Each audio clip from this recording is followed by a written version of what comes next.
इकडे नाशिकमध्ये तिकीट वाटपावरून काल जो राडा झाला त्याच्यानंतर माजी महापौर विनायक पांडे यांनी पक्षप्रमुख उद्धव ठाकरे यांची भेट घेतली। काल झालेला प्रकार हा गैरसमजातून झाल्याची सारवासारव त्यांनी यावेळी केली।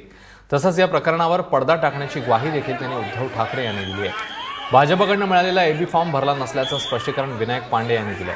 तसंच गुन्हा दाखल झालेल्या शिवसैनिकांचं प्रकरण आम्ही निपटून नेऊ असं त्यांनी उद्धव ठाकरे यांना सांगितलं। दरम्यान पांडे यांच्या बहिणी शिवसेनेच्या तिकिटावर लढणार आहेत। ज्यांच्यामुळे हे सगळं प्रकरण समोर आलेलं विनायक पांडे नेमके कोण आहेत? 36 वर्षांपासून पांडे हे शिवसेनेचे सक्रिय कार्यकर्ते आहेत। राजकारणात येण्याआधी नाशिकमध्ये रिक्षाचालकाचं कामही त्यांनी केलंय। रिक्षाचालक पांडे अनेकदा नगरसेवक झाले, त्यानंतर जिल्हा प्रमुख पद देखील त्यांनी भूषवलं।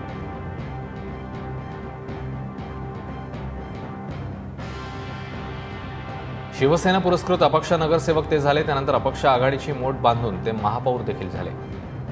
नाशकात भुजबळांचा प्रस्ताव वाढल्यावर राष्ट्रवादीत प्रवेश केला त्यांनी, मात्र काही काळातच ते पुन्हा एकदा शिवसेनेमध्ये आले।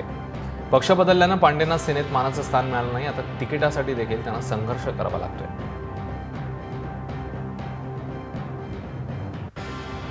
राडा झालेले अजय बोरस्ते हे पांडेंच्या महापौर पदाच्या कार्यकाळात भाजपचे उपमहापौर होते। बोरस्ते सध्या नाशिकमध्ये सेनेचे बॉस बनल्यामुळे पांडे आणि बोरस्ते यांच्यामध्ये हा वाद आहे।